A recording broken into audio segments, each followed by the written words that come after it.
Halo semua, ayo bikin AI kita sendiri bersama Ngoding AI. Kita bisa pakai classification matrix yang ada di binary classification gitu. Kita ada akurasi, precision, recall, sama F1 score gitu. Nah, untuk mengkalkulasi 4 matrix ini, kita tuh perlu beberapa komponen seperti TP, TP, FP, TP, TP, FN. Sebenarnya apa sih TP, TP, FN ini? Ini adalah true positif, false negatif, false positif, true negatif gitu. Apa sih true positif? Kita bisa bikin kuadran seperti ini. Kalau yang di bagian kiri, itu merepresentasikan si actual value-nya. Kalau yang di bagian atas ini, dia itu merepresentasikan si hasil prediksinya gitu. Contoh, true positif itu kejadian kalau misal actual value-nya itu positif atau 1 atau true, dan yang kita predik itu juga true gitu. Jadi sama-sama true di actual sama hasil prediksi kita gitu. Sama juga dengan TN atau true negatif. True negatif itu kejadian kalau misal actualnya itu negatif, aslinya negatif, dan model kita bisa memprediksi bahwa data point itu juga negatif gitu. Jadi true negatif. Terus kita juga ada konsep false positif, false negatif. False positif ibarat kata kalau model kita memprediksi positif, tapi ternyata dia salah. Kalau false negatif, model kita memprediksi negatif, tapi negatifnya itu salah gitu. Sebenarnya positif gitu. Jumlah data point yang masuk ke beberapa klasifikasi ini, itu nanti kita akan hitung gitu. Jadi dari 3000 baris data, nanti berapa persen masuk ke true positif, berapa persen masuk ke true negatif, dan seterusnya gitu. Ini biasanya kita panggil dengan confusion matrix gitu. Confusion matrix itu ya isinya ada 4, true positif, false negatif, false positif, true negatif itu. Itu bisa kita agregat nilainya untuk dapatin akurasi. Jadi kalau misal akurasi itu tuh semua yang kita predik positif dibagi sama total datanya. Terus kita juga ada presisi gitu. Presisi itu matriks yang kita hitung dari true positif dibagi true positif tambah false positif itu. Untuk recall, false positifnya itu kita ganti ke false negatif gitu. Terus ada F1 score. F1 score itu adalah keseimbangan dari si precision sama recall gitu di sini. Oke, kita coba calculate dulu ya. Pertama kita mau calculate si confusion matrix. Compute confusion matrix. Kita punya Y, punya Y hat. Jadi kalau misal di codingan tadi kita punya Y train, kita juga punya Y predict train. Apa sih tadi nilainya? Variabel yang kita pakai itu Y predict train. Nah, seperti ini. Jadi kita di NumPy ada fungsi atau metode npwhere. Kita bisa npwhere sama dengan 1.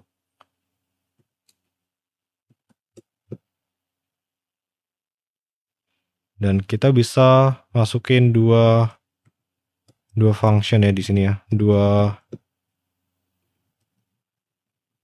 logic.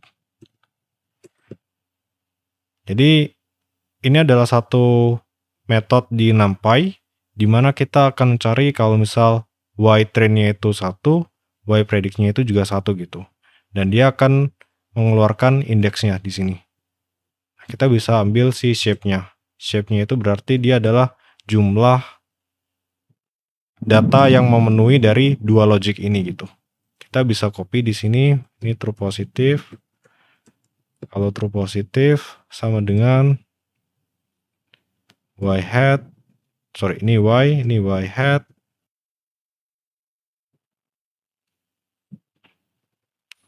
Kita bisa calculate untuk false positif, false negatif, sama true negatif. Untuk false positif, di sini ya, false positif itu actualnya adalah negatif, prediksinya itu adalah positif, 1 di sini. False negatif itu kebalikannya di sini. Untuk true negatif dia 0 gitu. Kita return true positif, false negatif, true negatif. Kita coba cek ya di data kita gitu. Kita masukin Y-train sama Y-predict train di sini. Jadi true positif kita ada 1300, false positif kita ada 270, false positif kita ada 270, Fn ada 16, Tn ada 1100 gitu di sini. Nah, setelah dapetin si confusion matrix, kita bisa compute si binary classification matrix. Ini ada Y, Y hat, terus kita ada true positif. Nah, ini kita masukin dulu sama dengan masukin fungsinya ini. Kita bisa calculate akurasi sama dengan sekian, precision, recall, sama F1 score. Kita coba satu-satu ya. Akurasi itu semua yang positif, true positif tambah true negatif, dibagi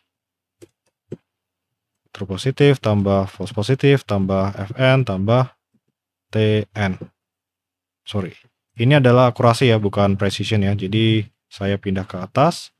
Kalau precision dia true positif dibagi true positif tambah false positif ya. False positif. Kalau untuk recall kita cuma ganti false positif sama false negatif. Kalau untuk F1 score itu 2 dikali precision dikali recall dibagi precision tambah recall. Ini kita seperti ini. Terus kita print accuracy.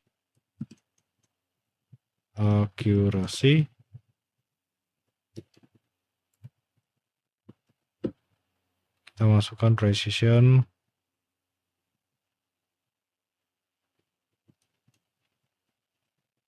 Coba. Kita masukkan binary classification ke sini. Nah, kita dapetin akurasinya berapa, precisionnya berapa, recall-nya berapa, F1-nya berapa gitu. Ini untuk data training kita kan. Kita juga bisa ubah ini ke data tes kita. Tes, ini tes, Y-pred test. Oh, ini salah ya. Ini masukin sini. Akurasinya 0,89, 0,84, 0,97, 0,90 gitu. Cara bacanya gini. Di data training, precision kita 0,82 atau 82% gitu. Di data test, precision kita 84% gitu. Nilainya itu mirip-mirip ya. Bahkan untuk data test itu lebih tinggi gitu. Terus untuk F1 score itu adalah gabungan dari precision sama recall gitu. Kayak nilai di tengah-tengah precision sama recall gitu. Biasanya kita pakai F1 score kalau misal kita bingung antara mau fokus ke precision atau recall gitu. Nah, biasanya orang langsung oke, pakai F1 score aja gitu.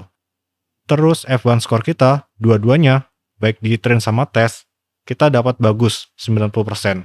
Hooray! Berarti kita berhasil ya bikin satu model logistic regression untuk memprediksi kepiting itu beratnya di atas 23 atau enggak dengan logistic regression gitu. Kita coba recap ya dari atas. Kita belajar bikin fungsi untuk sigmoid, bikin fungsi untuk mempredik probability-nya atau likelihood. Kita juga bikin satu fungsi untuk memprediksi binary labelnya, di mana outputnya itu nanti adalah 1 atau 0 gitu kan, true atau false. Dan kita juga berhasil bikin fungsi untuk menghitung gradiennya, initialize beta, sama apply gradiennya gitu. Ketika kita udah punya gradien, kita update si beta kita dengan si gradien tersebut gitu. Terus kita juga ada fungsi untuk menghitung negatif log likelihood-nya gitu di sini. Terus kita juga bikin training loop di sini, di mana kita melakukan iterasi untuk satu epoch, di mana satu epoch nanti ada prosedur untuk mengupdate si beta kita gitu, berdasarkan gradien yang kita hitung gitu. Dan di setiap epoch kita juga melakukan checking, berapa loss kita, berapa negatif log likelihood kita, berapa gradien kita, apakah kita improve modelnya di setiap epoch atau enggak gitu. Dan kita juga bisa lihat model training kita, dia improve loss-nya dari yang awalnya 0,96, dia menjadi 0,44 di sini gitu. Dengan tadi kita juga belajar learning rate juga ya, untuk mengatur seberapa besar gradien kita mengupdate si beta kita gitu. Dan setelah itu kita juga memprediksi hasilnya. Ini biasanya kita sebut dengan inferencing atau prediction. Terus kita juga belajar binary classification matrix di sini. Ada precision, recall, akurasi, advanced score gitu. Dan kita juga belajar menghitung matrix ini di dua fungsi ini gitu di sini. Dan kita juga pakai dua fungsi ini untuk mengecek apakah model kita itu bagus atau enggak gitu. Gimana teman-teman kita belajar logistic regression sama gradient descent seperti ini? Menarik kan? Sebenarnya semua machine learning yang teman-teman pakai, cara trainingnya itu juga kurang lebih seperti ini gitu. Calculate gradiennya, setelah dapat gradiennya, dia bakal update parameternya gitu. Yang membedakan itu adalah kayak tasknya, apakah dia binary classification atau dia multi-class. Yang membedakan lagi itu adalah jumlah si parameternya. Apakah teman-teman cuma pakai 2 parameter, atau 10 parameter, atau ratusan, atau jutaan. Itu yang bikin model satu sama model lain itu berbeda gitu. Tapi intinya adalah sama gitu. Kita punya fungsi, dan fungsi itu punya parameter, parameternya itu kita update berdasarkan si gradiennya gitu. Itu namanya adalah gradient descent gitu. Kalau misal teman-teman sudah paham sampai di sini, artinya teman-teman itu sebenarnya udah paham gitu cara bikin AI yang ada di luar sana gitu, yaitu pakai si gradient descent ini gitu. Oke, kalau misal teman-teman punya pertanyaan, silahkan komen di kolom komentar ya. Dan jangan lupa untuk like, komen, dan subscribe. Dan salam ngoding AI.